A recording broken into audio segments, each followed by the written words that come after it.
Hello and welcome to Cycles of Time, your weekly guide to what's happening on Earth as we make our revolutionary journey around the sun. For time immemorial, our human ancestors have created myths and meanings to help us adapt and thrive as seasons change. Join me each week to explore the intersections of these ancient cycles, from the indigenous medicine wheel to the pagan wheel of the year, the Babylonian and Greek zodiac to the I Ching, the ancient Chinese book of changes. I'm your host, Alison Dale, and this is the Cycles of Time podcast.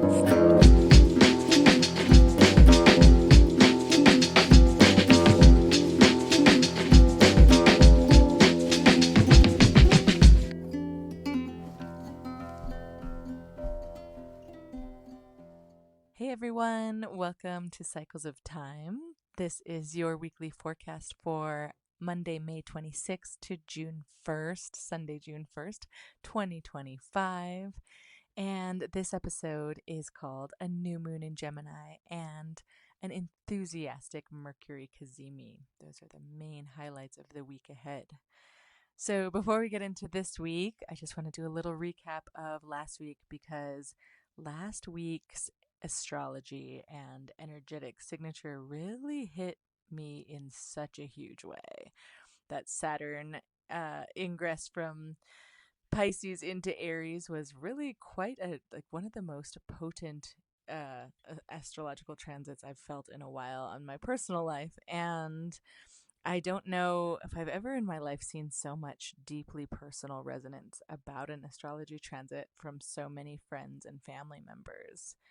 It really felt like something big was happening, and everybody, people who know about astrology and people who don't, were all just like, whoa, something big feels like something energetically big is happening right now. So I want to know, did you feel big reset energy over the past week in the part of your chart that contains the Pisces Aries cusp specifically? The Pisces Aries cusp is that place in the chart, the end of the zodiac into the beginning of the zodiac. Pisces being the last sign of the zodiac and Aries being the first. So that happens at spring equinox time when the sun enters Aries. But Pisces Aries cusp is kind of like that place, like between sleep and waking up, between that deep dream that you're in, flying through the sky, and then jolts of the alarm clock. And I noticed for many people I talked to, Saturn's transit through the final degree of Pisces over this past week really brought a lot of closure and a sort of feeling of like kind of being high, a certain like completion that felt really good to the deep work and also the struggle that had been in progress since 2023 in the part of the chart where Pisces lives. This feeling of completion seemed to come in the form of dreaming about and initiating new possibilities for the part of the chart that contains Aries. So I'll explain this a little more, but it felt like kind of a big epiphany for me after I've just gotten back from a long travel, so I've been quite social, talking to a lot of people that have a lot of really powerful, big stuff coming up in their lives.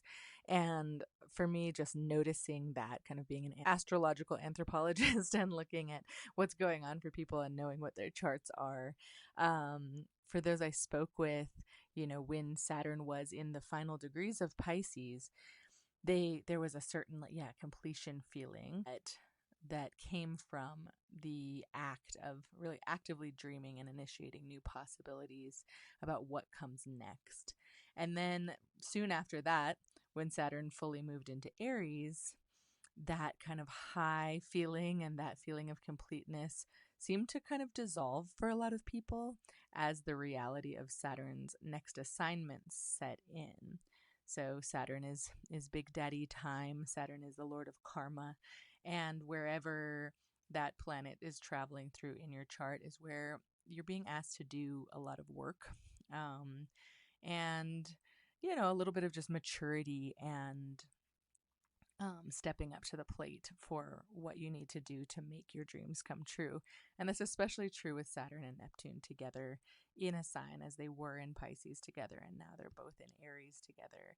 There's a certain dreaminess in that part of your chart, a certain desire to transcend the limitations of space-time with Neptune.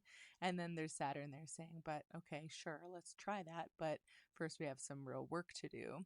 So there was a really kind of exhausting up and down roller coaster over the past week for me, for my family, for my friends, for people that I've spoken to, acquaintances, where it was like this, oh, right, I'm finishing up this one chapter of hard work in a certain area.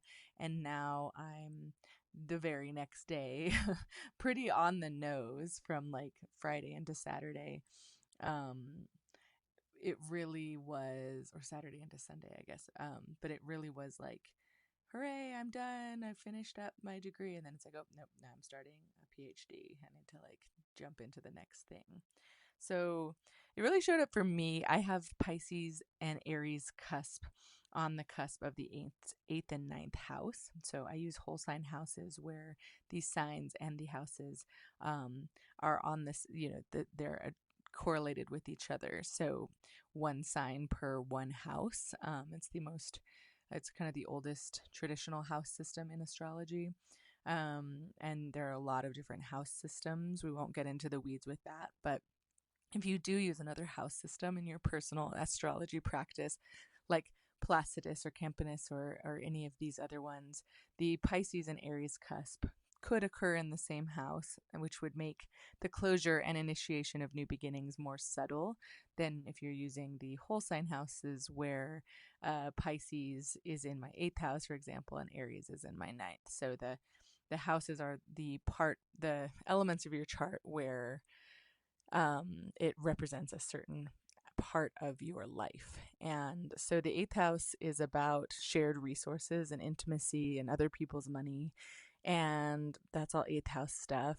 And I definitely felt a lot of closure to a period of real struggle and hard work surrounding shared resources with exes and partners, and just, how shared resources in a very literal way over the past couple of years has been a struggle.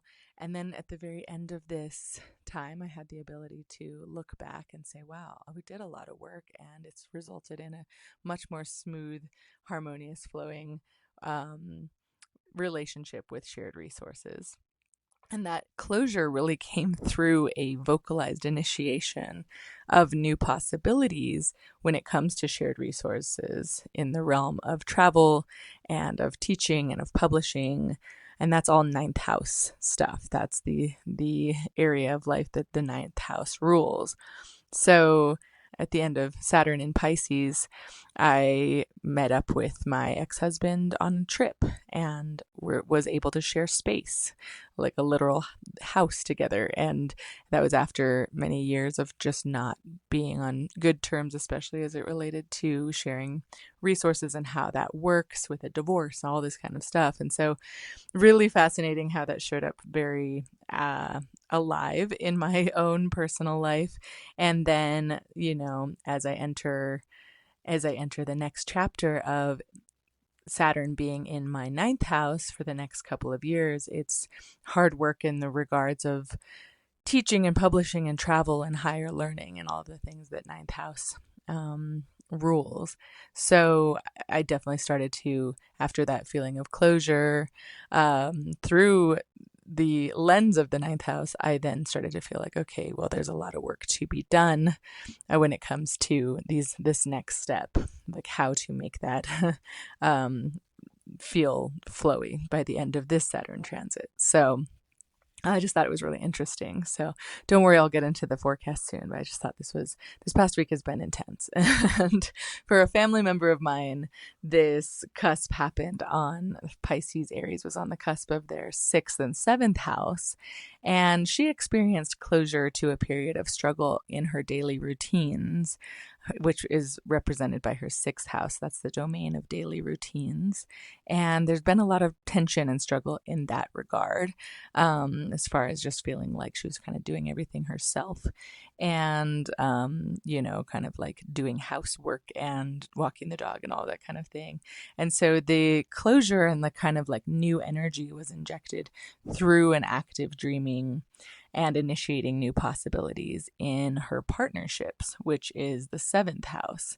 And so as Saturn is about to move from the 6th to the 7th, there was a kind of answer that came to the surface of like, oh, well, maybe the way that this can be addressed is not by looking at the issue itself in the 6th house, but actually looking ahead to the 7th house and saying, well, maybe I need to change something in my partnerships to get them more involved in the daily routines. And then for another friend of mine, this transit between Pisces and Aries happened on the 4th and 5th house cusp, where she really felt a potent closure of a period of hard work in the realm of family and home, some struggles and difficulties that had been happening in family and home with having to visit sick, ailing parents and kind of continue to show up in ways that were kind of derailing to her personal creative life as an artist.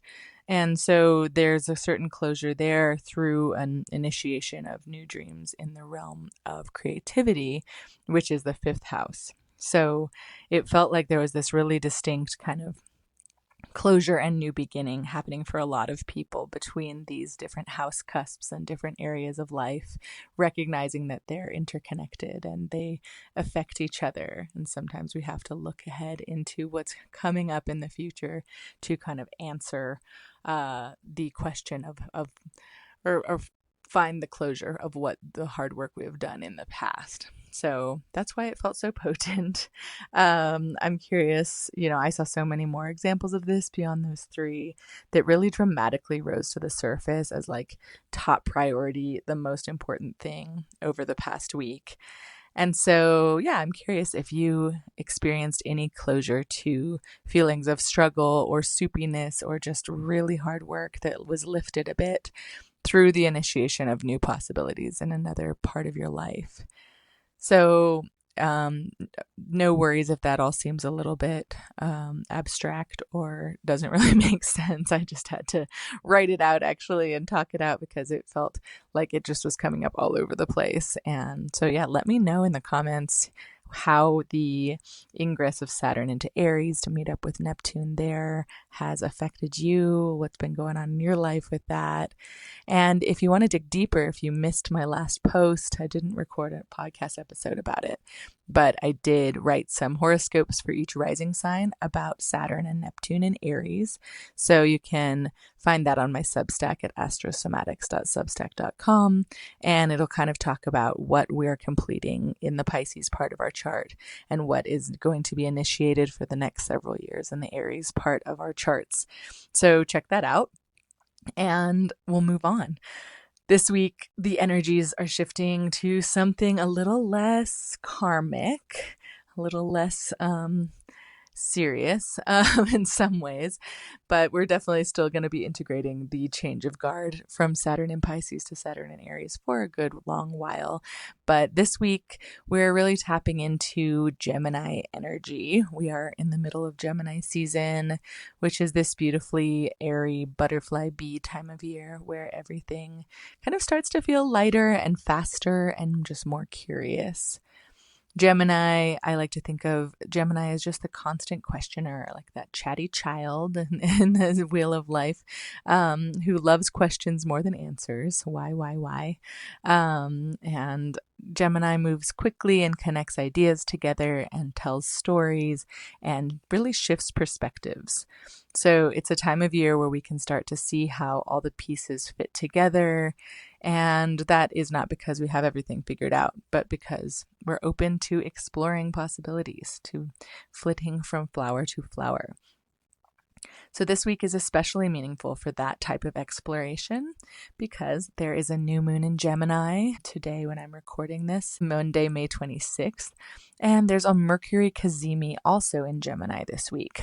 So both events could bring a refreshing feeling of clarity and invitation and really just a strong push toward new beginnings around how we think and speak and learn and share. Mercury, the messenger of the gods, is the ruler of Gemini, and So having a Mercury Kazimi here in this sign, along with the new moon, really feels like a potent Gemini vibe. So let's break it down. This week in the Wheel of the Year, we are transiting through the medicine wheel direction of the south, which is representing summer and the element fire and the life cycle, stage in the life cycle of youth. So it has that certain Gemini energy as well of kind of just aliveness, like fire is darting from place to place. In the Wuxing cycle, the 5-element Taoist cycle, that is used in Chinese medicine and a lot of Chinese philosophy, we are also in the element of fire, which is on the southern part of the wheel here. It's in between the upward growth of wood and the kind of stillness and nurturing qualities of earth. So fire is here in these late spring into summer months. The pagan season is Beltane. We're in between Beltane and Litha, the summer solstice. The zodiac season is Gemini from May 20th to June 20th. And in the I Ching, on Monday, we are still in gate 20 that we talked a lot about last week, which is the gate of the now, known as wind over earth or contemplation in the I Ching. And that's where the new moon will occur in Gemini. And then from Tuesday to Sunday, the sun enters gate 16, which is thunder over earth, known as enthusiasm in the I Ching, or the gate of skills.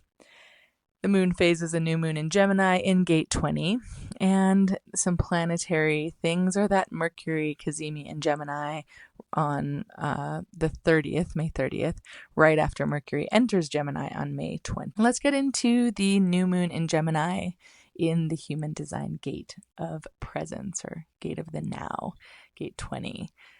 For me, I'm recording this a little bit late on Monday, and I'll be publishing it right away. But so I'm in that new moon energy right now. And again, after quite a roller coaster week last week with the transits that were happening, I do feel like this new moon is bringing in a fresh, kind of more curious new energy to the possibilities of what might happen, rather than looking at like them as like all systems go, or a kind of doom and gloom faded, like, oh my God, that's too much work.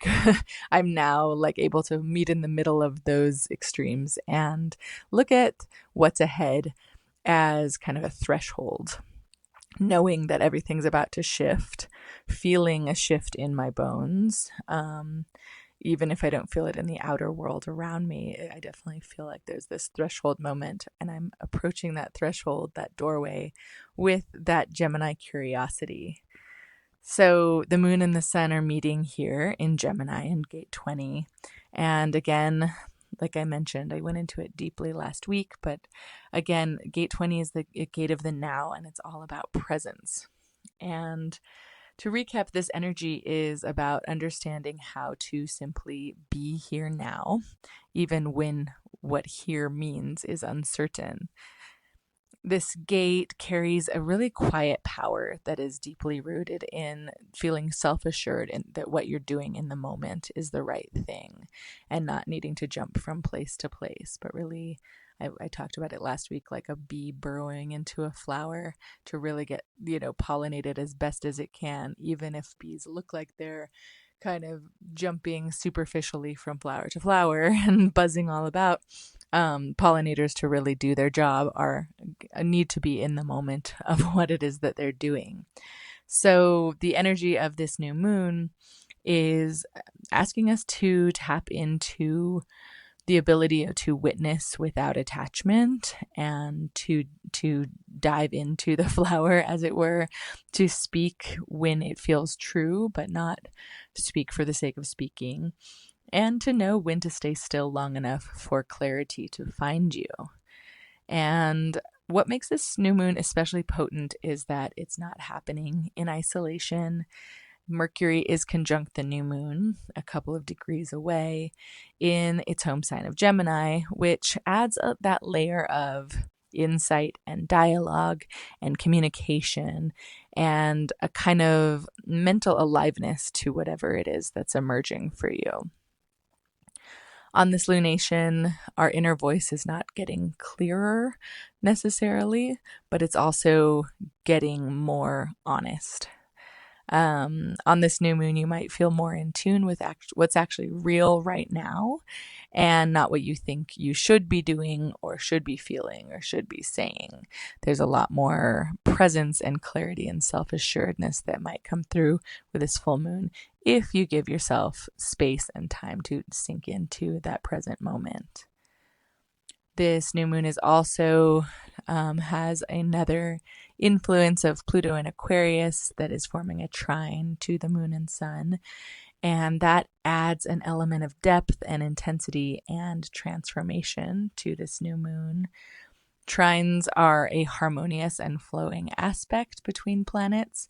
And so this isn't an overwhelming Pluto influence where it's shaking things up or asking us to dig too deep, but it's kind of like a slow burn kind of transformative energy where it's giving power to that speaking from presence. And when we choose to begin something small but meaningful, Pluto lends it this hand of knowing that it has the power to ripple out much further than we can see.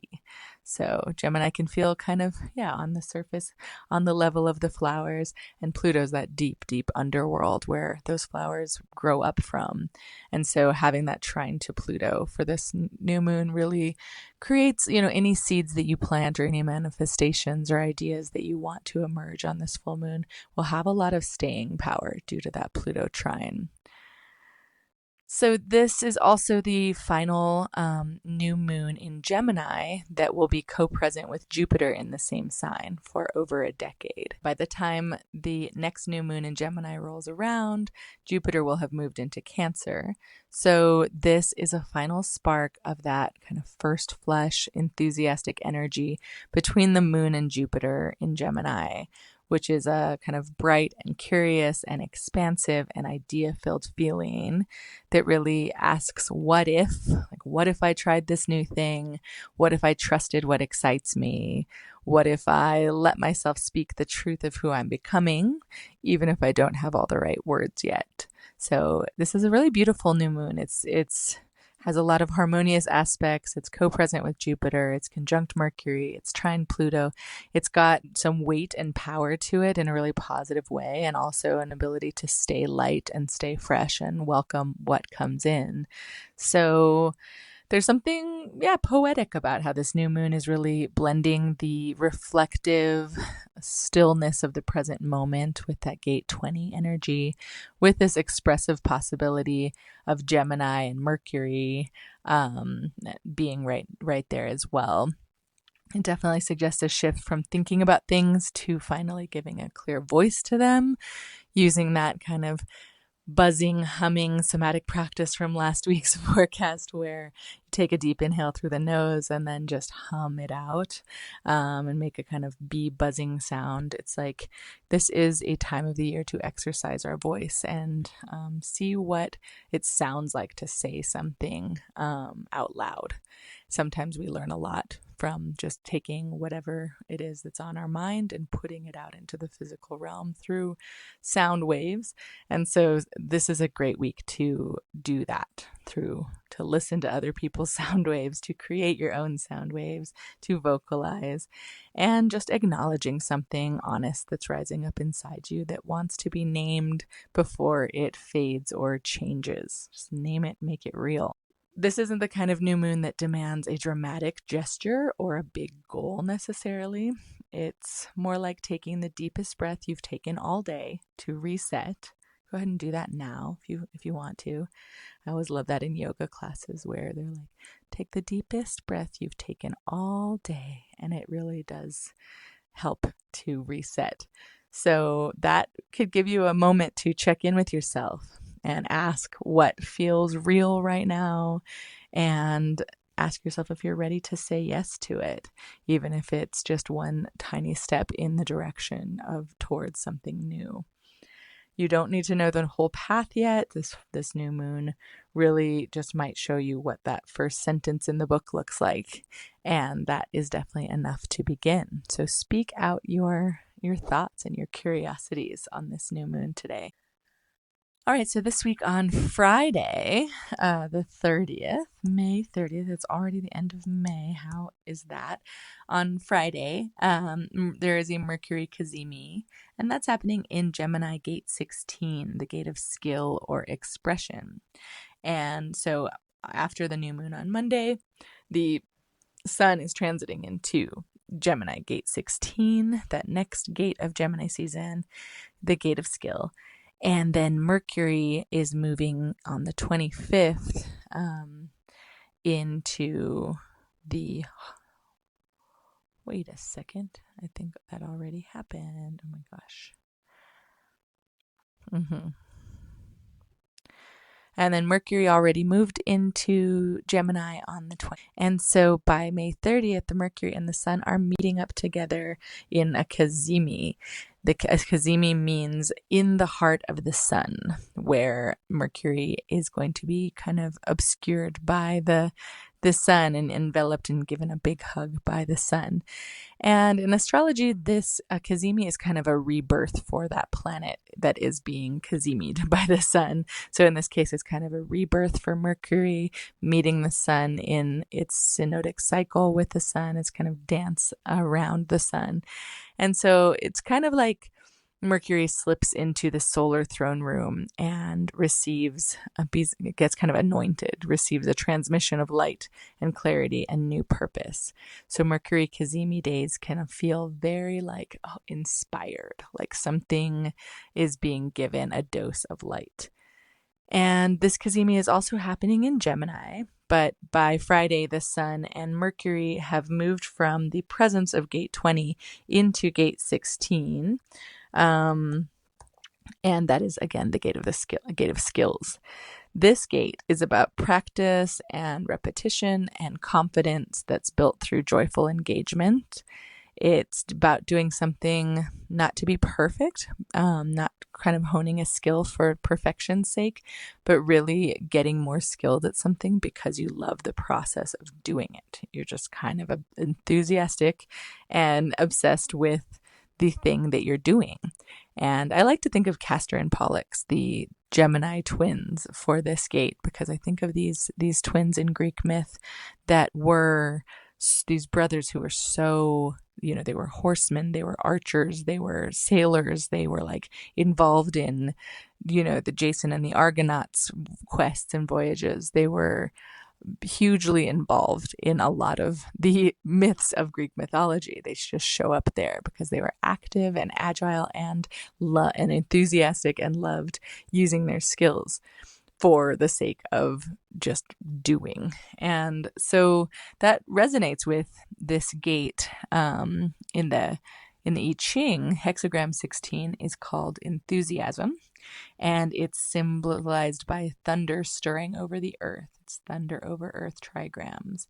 And this is a beautiful image of a thunderstorm above the earth, really giving energy that signals a readiness to act, to perform, or to express something that's been quietly building or sitting there. It's like, all right, let's light it up. Funnily enough, last night I was up in the middle of the night and there was just a nonstop lightning storm with no wind and no thunder, but just lightning kind of bursts over the Pecos Mountains. And that feels like the image of this gate that we're moving into this week, this skillful enthusiasm, which is just lighting up the landscape. It's saying it's time to shine, time to show up. So it really speaks to the power of aligned preparation, where there's genuine interest and devotion to something that really generate momentum. And again, this isn't excitement for its own sake, but a deeper form of readiness that's rooted in rhythm and repetition and heartfelt commitment. Just doing the things you love to do and getting more skilled because you love to do them. This is located in the throat center in the human design body graph. And so it is about the energies of communication and performance and speaking your truth. It is all about doing something again and again until it becomes a channel for your essence to flow through. And it brings a drive to refine and share what you're learning. That's the thing about the twins, Castor and Pollux, or any twins, is that they're talking amongst themselves and kind of like quietly being competitive or being like friendly competition where it's like, oh yeah, well, I learned how to do this. Oh, I could do that too. And Gemini is related to childhood and the cycle of the human life cycle. And I think about my 6-year-old child who is constantly like, oh, he can surf. Well, I can surf too. Oh, I did that. Or, oh, you did that. And it's playful and it's joyful, but it's also a little bit, wanting to improve. It's about this deep desire to get better at something through, and then communicating what it is that you are up to. So in the Gene Keys, this energy has the shadow of indifference. And that's where you can disconnect out of self-doubt or apathy.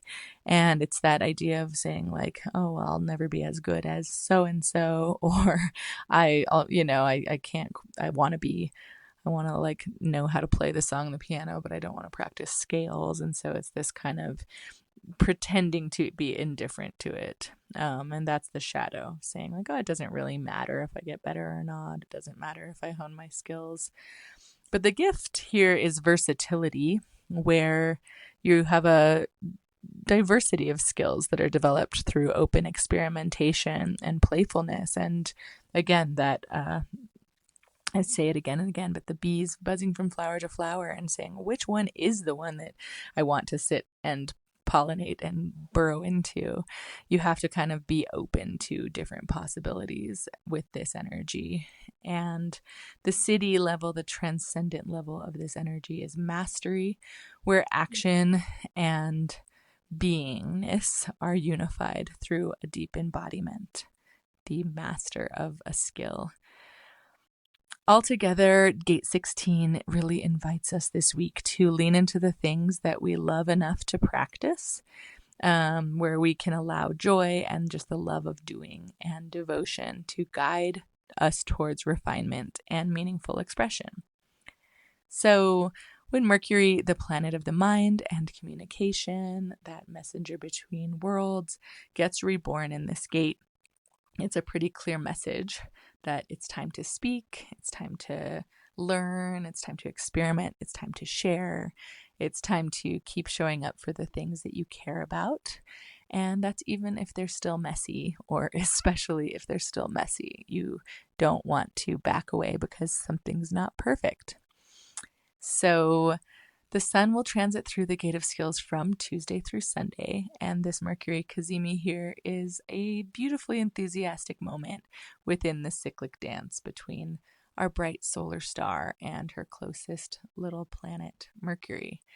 Mercury will be in Gemini from May 25th to June 8th, and so this entire time is a great time to connect the dots between seemingly disparate parts of life and to do things like chat it up in line at the grocery store and see what kind of new connections and opportunities come from just being that chatty Gemini energy, living into it a little bit and trying new things. So this week is a week for real-time truth and joyful practice. Together, this new moon and Mercury Kazemi are like a 1-2 punch of insight and invitation into something more alive. The new moon in Gemini's Gate 20 is asking us, what is real right now in this moment? Can you be in this present moment and feel self-assuredness in that without looking behind your shoulder to see what else is happening? The JOMO, joy of missing out, that's real for this new moon. And what can you see when you slow down enough to really look? And then from Tuesday to Sunday, Gate 16, the Gate of Skills, is following up with, okay, now that you've slowed down and now that you see it, will you speak it out loud? Will you give it a solid college try? Will you get involved and keep practicing even if it is awkward at first, to devote that much energy to a single thing, and to decide? So this week is a week to be present with yourself, especially on this new moon, take some time for yourself and know that the energies will shift after the new moon into a new Gemini gate, which is more about being in motion. So the more presence you can give yourself on Monday or in the beginning of the week, the more stillness, the more self-assurance about the direction you're in, then the emotions that will follow, the activity that will follow, can really spring out of that. So if there's something that you've been thinking about starting, like a creative project or a new habit, or even just a new way of expressing yourself or speaking, this is a beautiful week to begin that. You don't need the whole plan of how it's going to unfold, but again, just that first sentence in the book, just a first step, and then another, and then another. So that wraps up the weekly forecast for this week, May 26th to June 1st. And speaking of new beginnings, one step at a time, a little housekeeping here at the end, if you've made it this far. I am thinking about a change in the format to these Posts and Cycles of Time podcast. I launched into season 2 kind of doing the exact same thing that I was doing in season 1, which was the weekly forecasts, really feeling like I love the synthesis of all of these different systems and how they show up in conjunction with each other as we overlay them and look at the pagan wheel of the year along with the medicine wheel and the zodiac and the I Ching wheel, and it's been beautiful. And I've been feeling like I kind of want to switch it up a little bit, knowing that I've really, spent time diving into how these cycles really do have a lot of parallels and coming from different cultures, different sides of the world, different ancient peoples, and seeing that there's very similar resonances based on our relationship with the seasons and our relationship with the sun, our relationship with the plants that are growing and the animals and what's happening, that they're not so different from one another, these systems. And that was kind of my thesis with all of this. Like, it came to me through practice of Qigong and practice of astrology and practice of learning of the I Ching and celebrating pagan holy days and saying like, wow, these are all so related. And that, sprung the podcast up in the first place. It made me want to dive into that on a week by week basis and see how are these overlays and how is the synthesis of these different beautifully distinct traditions, kind of how do they come together and intersect. And so I think that I feel like my thesis is true. It's like, it feels real. It feels like this has been so resonant and relevant for so many people. And thank you all for being listeners and being out there, reading this and listening to this week by week as I learn a lot myself. And so a couple weeks ago, I asked some of the paid subscribers that are Embody the Revolution members, my Substack membership, I asked if you'd prefer the weekly forecast to continue, or if you'd prefer me to put out episodes or posts about specific transits as they happen. So, for example, just as a post about the new moon in Gemini and not working in other things that are happening in the week, and a post about the human design gate that we're currently transiting through with the sun as it happens, without mixing that in with all of the other things. And so I got some feedback from a few of you that specific transits might be better. And a couple of you cited being part of the ADD generation, like the ADHD generation, of not being able to pay attention for that long. And I totally get it. My interwoven synthesis of multiple esoteric systems each week can get pretty lengthy and complex. And that's just the way my brain works. And I'm not apologizing for it. However, I do want to be digestible. And so first off, thank you all for those of you who have stuck with me during these deep dives and gotten a lot from it. I see you, and I really appreciate you being able to meet me there. And I do think that I'm ready to do something fresh too, as much as I love these interconnections that arise from looking at all the cycles at once. But I do feel kind of called to breaking it down a little bit and just having that immediate conversation. And that's definitely like the gate of presence talking, the gate of the now, and that's also the gate of skills, like trying something new, not necessarily just sticking with what you already know. So the energies of the moment are speaking to me. But if you're feeling like, no, keep the weeklies, like I like these weeklies, that's cool too. So please comment or send me a DM if that is the case. If you think I should finish up the year with the weeklies. This is a conversation with y'all. So speak now or forever hold your peace, I guess, but I'm open to hearing that the weeklies are better, and I haven't fully decided. Again, it's Gemini season. I haven't made the like a Capricornian decision. I'm just like, I think I'm 95% gonna do this shift. But I do want to let you know that if I make this shift, I'm going to be publishing and releasing episodes that are quite a bit shorter and just more easily digestible kind of mini-sodes. But you will be getting more notifications in your inbox. And so I want to make sure that that's okay. Right now it's once a week and an occasional additional one, like my Saturn and Neptune and Aries article. But if you are subscribed through Substack, it'll be kind of like on the day of the sun transiting into gate 16, you'll get a gate 16, a little notification to be able to really track it in real time. And again, you don't on Substack have to get notifications in your inbox. You can just do it through the Substack app or listen to the podcast whenever you feel like it. So I don't think I've been worried about it being a little too much, like too many posts, but I am feeling up to the task to make more posts and just be specific about the energy that we're currently going through. And so that will look like, instead of the weekly combination forecasts, I'm thinking of a post for like a forecast for each calendar month, a post for the beginning of each zodiac season. So a Cancer season deep dive, a Gemini season deep dive. And then a post for each full and new moon, because I'm already really weaving those in. And then a post for each pagan holy day, the solstices, equinoxes, and cross-quarter days when they happen. So you can learn specifically in one episode about Beltane or Litha, for example.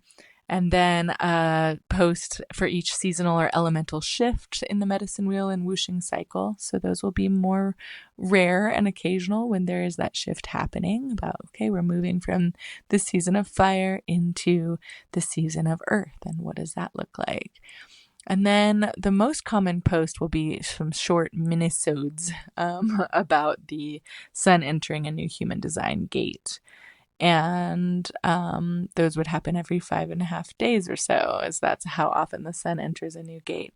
But I think that could really make it, if you're following along with the calendar or the wheel of the year in the human design I Ching realm, then it could make it really easy to jump in and say, oh, that's starting now, rather than listening at the beginning of the week and saying, this is a shift that's happening midweek. So that is kind of a lot of different content, but like little granular specific episodes rather than a unified weekly. So please let me know. I'd love to know what you'd prefer, all of you listeners out there and readers. Would you prefer A, weekly forecast, or B, an episode for each relevant transit as it's happening? Leave a comment or send me a DM. You can find me at astro.somatics on Instagram or Cycles of Time podcast on Instagram, and also at my website, astrosomatics.com, or on Substack at astrosomatics.substack.com. And you can reach out anywhere and just let me know, weekly forecast or relevant transits.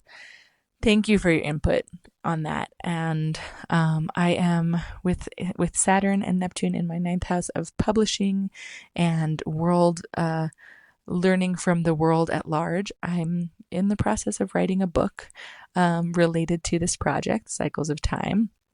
And in the meantime, as I continue to talk to the air, I want to deliver the most digestible and interesting content to you. So your feedback does really matter here. Please let me know what you'd prefer. And otherwise, you'll just have to see next week what happens. Have a wonderful new moon Kazimi week ahead. There's a lot of fresh, buzzy energy, and that really I think is going to help us transition this outer planet shift that we went through last week. So you can stay in touch, like I said, through astrosomatics.com, where you can find different offerings of mine, Cycles of Time podcast, and Astrosomatics on Instagram, or subscribe at astrosomatics.substack.com to get the podcast in your inbox every Monday.